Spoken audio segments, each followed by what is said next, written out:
The golden cage, why your dream job might be a nightmare? Ever dreamt of a job where you just didn't work? Where you got paid handsomely to essentially be a highly compensated spectator to your own existence? Sounds amazing, right? Like winning the lottery of employment? Well, let me tell you a secret. It's a trap. A gilded cage, and I'm currently living inside it. Let me explain. I'll tell you about a guy, let's call him Chris, who thought he'd cracked the code to ultimate laziness and got paid for it. He thought he'd found paradise. But what he discovered was a slow, agonizing descent into boredom and existential dread. It's a cautionary tale, folks. A warning, because the reality of doing nothing for a paycheck. It's not what you think. It's far, far worse. Chris, a regular guy, thought he's found the ultimate hack. He landed a job, we're not going to get specific about what it is, where his responsibilities boil down to a 15-minute check-in at the start of his shift, and then 8 hours of free time. Free time to do whatever he wanted. And what did he do? He watched Amazon Prime and YouTube. Sounds idyllic, doesn't it? A dream come true. Except it wasn't. It became a slow, creeping torture. He started counting down the days until his next job, one that actually required him to do something. And that, my friends, speaks volumes about the human condition. It proves that we're not wired for emptiness. We crave purpose. We need challenge. We need to feel like we've contributed something. Let's rewind a bit. How did this happen? Well, Chris, like many of us, was chasing a dream, the dream of effortless income, the allure of a life where work disappears and leisure reigns supreme. He probably convinced himself he's exceptionally good at his job, his value is beyond measure. He deserves to be rewarded for his excellence by simply existing. He told his friends, and they were all jealous, picturing themselves lounging in a comfy chair, binge-watching their favorite shows while a fat paycheck rolls in. They didn't understand. They couldn't grasp the crushing weight of pure, unadulterated boredom. They didn't want to. They wanted to believe it was possible. They wanted to escape the grind. Now, you might be thinking, hey, Chris is just ungrateful. He should appreciate the easy money. And on the surface, you're right. He is getting paid well. He's avoiding the daily stresses of a demanding job. But here's the uncomfortable truth. Human beings aren't designed to simply be. We're driven to do, to create, to solve problems, to contribute. Stripping that away, even with a generous paycheck, creates a void.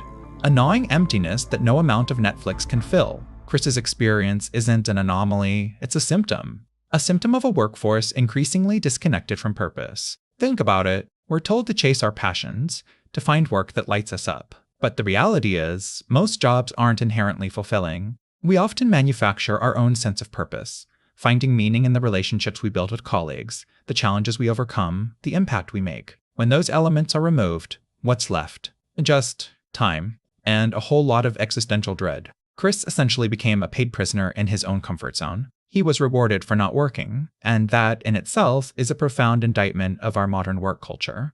This isn't just about Chris's predicament. This speaks to a larger issue: the rise of quiet quitting, the increasing dissatisfaction with the traditional 9-to-5 grind, the relentless pursuit of work-life balance. All of these trends are underpinned by a fundamental yearning for purpose. People are realizing that a big salary isn't enough. A comfortable lifestyle isn't a substitute for meaning. They're waking up to the fact that a life devoid of challenge, of contribution, is a hollow one. Consider the rise of influencer culture. So many people chase this dream of effortless income and online fame. They create content, hoping to build a following and monetize their online presence. But how many of those influencers genuinely find fulfillment in what they're doing? How many are just going through the motions, desperately chasing likes and followers, feeling increasingly disconnected from reality?